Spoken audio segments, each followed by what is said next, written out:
এখন শুনবেন আজকের গুরুত্বপূর্ণ খবরের শিরোনাম।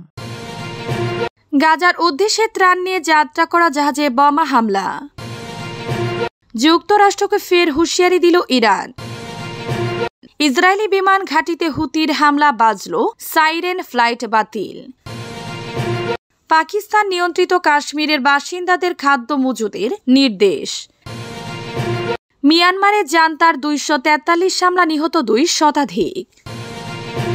রাশিয়ার বিরুদ্ধে দ্বিতীয় নিষেধাজ্ঞার কথা ভাবছেন ট্রাম্প। গাজার উদ্দেশ্যে ত্রাণ নিয়ে যাত্রা করা জাহাজে বোমা হামলা।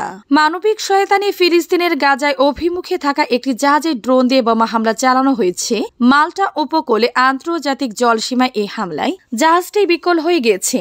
শুক্রবার এক বিবৃতিতে ওই মানবিক সহায়তা আয়োজককারী সংগঠন ফ্রিডম ফ্লোটিনা কোয়ালিশন FFC এক বিবৃতিতে এ তথ্য জানিয়েছে। হামলার জন্য ইসরায়েলকে দায়ী করে সংগঠনটি বলেছে, নিরস্ত্র বেসামরিক জাহাজটির সম্মুখভাবে সশস্ত্র ড্রোন দিয়ে 2 বার হামলা চালানো হয়েছে। এতে জাহাজটিতে আগুন ধরে যায় এবং এর কাঠামোয় বড় ধরনের ফাটল দেখা দেয়।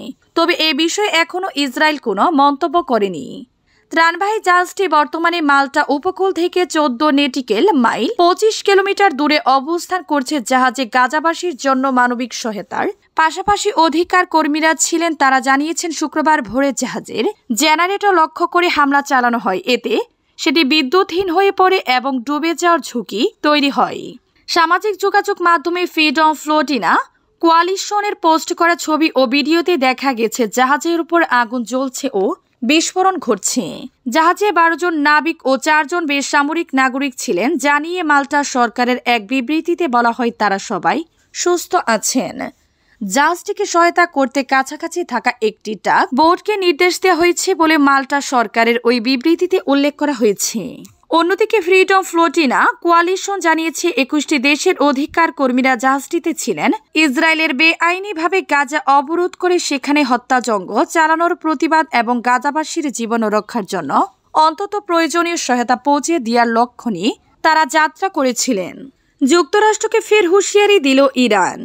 ইরানের পররাষ্ট্র মন্ত্রণালয় জানিয়েছে, ওয়াশিংটন তেহরানের উপর নতুন নিষেধাজ্ঞা আরোপ করার পর আমেরিকার সাথে পরোক্ষ আলোচনায় হুমকি ও চাপের কাছে মাথা নত করবে না তেহরান। শুক্রবার এক বিবৃতিতে মন্ত্রণালয়টি আবারও কূটনীতির পথে ইরানের প্রতিশ্রুতি এবং আমেরিকার সাথে আলোচনা চালিয়ে যাওয়ার প্রস্তুতির কথা নিশ্চিত করেছে।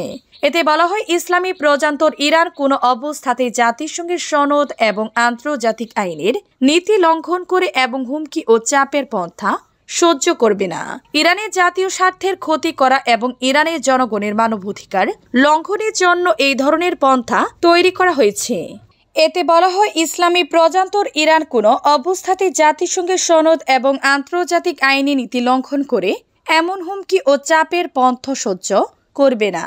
ইরানের জাতীয় স্বার্থের ক্ষতি করা এবং ইরানের জনগণের মানবাধিকার লঙ্ঘনের জন্য এই ধরনের পন্থা তৈরি করা হয়েছে। ইসরায়েলি বিমান ঘাঁটিতে হুতির হামলা বাজল, সাইরেন ফ্লাইট বাতিল। ইয়েমেনের হুতি বিদ্রোহীদের মুখপাত্র ব্রিগেডিয়ার জেনারেল ইয়াহিয়া সারি দাবি করেছেন, গাজা গণহত্যার প্রতিশোধ হিসেবে একটি ইসরায়েলি বিমান ঘাঁটিতে ক্ষেপণাস্ত্র হামলা চালিয়েছে তাদের যোদ্ধারা। শুক্রবার এক বিবৃতিতে ইয়াহিয়া সারি বলেছেন, হুতি যোদ্ধারা অধিকৃত হাইফা এলাকার পূর্বে ইসরায়েলি শত্রুর রামাত ডেভিড বিমান ঘাঁটিতে ফিলিস্তিনি 2 হাইপারসোনিক ব্যালিস্টিক ক্ষেপণাস্ত্র দিয়ে সামরিক অভিযান চালিয়েছে। আল্লাহর রহমতে ক্ষেপণাস্ত্রটি সফলভাবে লক্ষ্যবস্তুতে আঘাত এনেছে। ইসরায়েলের আকাশ প্রতিরক্ষা ব্যবস্থা এটিকে বাধা দিতে ব্যর্থ হয়েছে। বিবৃতি অনুসারে গাজায় মার্কিন সমর্থিত ইসরায়েলি যুদ্ধের বিরুদ্ধে নিবেদিত ফিলিস্তিনি জনগণের সমর্থনে এই হামলা চালানো হয়েছে। সারি প্রতিশ্রুতি দিয়েছেন, ইসরায়েলি যুদ্ধ শেষ না হওয়া এবং গাজার উপর আরোপিত অবরোধ প্রত্যাহার না হওয়া পর্যন্ত প্রতিশোধমূলক অভিযান অব্যাহত থাকবে। ইসরায়েলি সেনাবাহিনী জানিয়েছে, তারা ইয়েমেন থেকে একটি ব্যালিস্টিক ক্ষেপণাস্ত্র নিক্ষেপের বিষয়টি শনাক্ত করেছে, কিন্তু তারা এটিকে আটকাতে পেরেছে কিনা সে বিষয়ে কোনো তথ্য দেয়নি। ইসরায়েলি বাহিনী বলেছে, তাদের ক্ষেপণাস্ত্র ব্যবস্থা হুমকি প্রতিহত করার জন্য কাজ করছে। পাকিস্তান নিয়ন্ত্রিত কাশ্মীরের বাসিন্দাদের খাদ্য মজুদের নির্দেশ। ভারত ও পাকিস্তানের মধ্যকার নিয়ন্ত্রণের রেখার নিকটবর্তী পাকিস্তান নিয়ন্ত্রিত কাশ্মীরের এলাকার বাসিন্দাদের খাদ্য মজুত করার নির্দেশ দিয়েছে স্থানীয় কর্তৃপক্ষ। ভারত নিয়ন্ত্রিত কাশ্মীরের পেহেলগামে বন্দুকধারীর হামলার পর দ্বিপক্ষীয় উত্তেজনা চলার মধ্যে আজ শুক্রবার এই নির্দেশ দেওয়া হয়েছে। গত 22 এপ্রিল পেহেলগামে বন্দুকধারীর হামলায় 26 জন নিহত হন। এই হামলার জন্য পাকিস্তানকে দায়ী করেছে ভারত। ইসলামাবাদ এই অভিযোগ অস্বীকার করেছে। ভারতীয় সেনাবাহিনীর দাবি, ইতিমধ্যে নিয়ন্ত্রণ রেখায় দুই পক্ষের মধ্যে টানা অষ্টম রাতের মতো গোলাগুলি হয়েছে। উত্তেজনাকে কেন্দ্র করে পাল্টাপাল্টি কূটনৈতিক ব্যবস্থা গ্রহণ করেছে দুই দেশ। আজ স্থানীয় প্রাদেশিক পরিষদে পাকিস্তান শাসিত কাশ্মীরের প্রধানমন্ত্রী চৌধুরী আনোয়ার উল হক বলেন, নিয়ন্ত্রণে রেখা সংলগ্ন 13টি নির্বাচনী এলাকার জন্য 2 মাসের খাদ্য সরবরাহ মজুত করার নির্দেশনা জারি করা হয়েছে। তিনি আরও বলেন, আঞ্চলিক সরকার ওই 13টি নির্বাচনী এলাকার জন্য খাদ্য, ঔষধ এবং অন্য মৌলিক চাহিদাগুলোর সরবরাহ নিশ্চিত করতে 100 কোটি রুপির 35 লাখ মার্কিন ডলার একটি জরুরি তহবিল গঠন করেছে। নিয়ন্ত্রণে রেখা বরাবর এলাকাগুলোর সড়ক রক্ষণাবেক্ষণের জন্য সরকারি ও বেসরকারি মালিকানাধীন যন্ত্রপাতিও মোতায়েন করা হয়েছে বলে জানান আনোয়ারুল হক। মিয়ানমারে জান্তার 243 হামলা, নিহত 2 শতাধিক। জাতিসংঘ মিয়ানমারের সেনাবাহিনীর অবিহিত প্রাণঘাতী হামলা নিন্দা জানিয়েছে। যদিও দেশটিতে ভয়াবহ ভূমিকম্পে প্রায় 3800 জন নিহত হওয়ার পর যুদ্ধবিরতি ঘোষণা করেছিল জান্তা সরকার। জাতিসংঘের মানবাধিকার প্রধান বলকার তুর্ক এক বিবৃতিতে বলেছেন, 28 মার্চের ভয়াবহ ভূমিকম্পের পর নামমাত্রা যুদ্ধবিরতি ঘোষণা করা হলেও বেসামরিক নাগরিকদের উপর সহিংসতা অব্যাহত রয়েছে।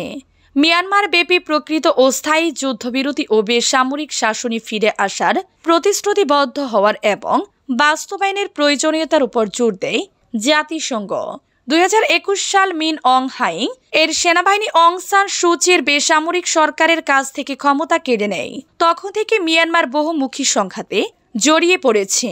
7.7 মাত্রার ভূমিকম্পের পর জান্তা বিরোধীদের সাথে যোগ দিয়ে ত্রাণ সরবরাহের জন্য 2 এপ্রিল সামরিকভাবে যুদ্ধবিরতি ঘোষণা করে।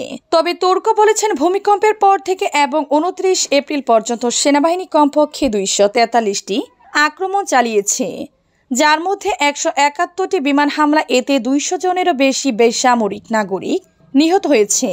বেশিরভাগ হামলাই ঘটেছে যুদ্ধবিরতি কার্যকর হওয়ার পর।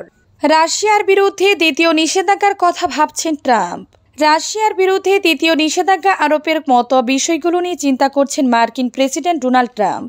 মার্কিন পররাষ্ট্র দফতরের মুখপাত্র টেমি ব্রুস সাংবাদিকদের এই কথা বলেছেন বলে শুক্রবার 2 মে রুশ বার্তা সংস্থা তাস এক প্রতিবেদনে এ তথ্য জানিয়েছে। প্রতিবেদনে বলা হয়েছে, মার্কিন পররাষ্ট্র দফতরের মুখপাত্রকে জিজ্ঞাসা করা হয়েছিল, ডোনাল্ড ট্রাম্প রাশিয়ার উপর দ্বিতীয় পর্যায়ে নিষেধাজ্ঞা আরোপের ইচ্ছা পোষণ করেন কিনা। তখন টেমি ব্রুস বলেছেন, তিনি ট্রাম্প তা করার জন্য তার ইচ্ছার কথা জানিয়েছেন। আমরা বর্তমানে বিদ্যমান কোনো নিষেধাজ্ঞা প্রত্যাহার করছি না। তিনি উল্লেখ করেছেন, প্রেসিডেন্ট চান আমরা একটি জাতি হিসেবে যে কোনো পদক্ষেপ নেই না কেন তা যেন কূটনৈতিকভাবে করা হোক। মার্কিন কূটনৈতিক আরও বলেছেন, তবুও তিনি এটা জানেন যে বিশ্বের আরেকটি অংশ আছে, একটি সম্পূর্ণ পৃথিবী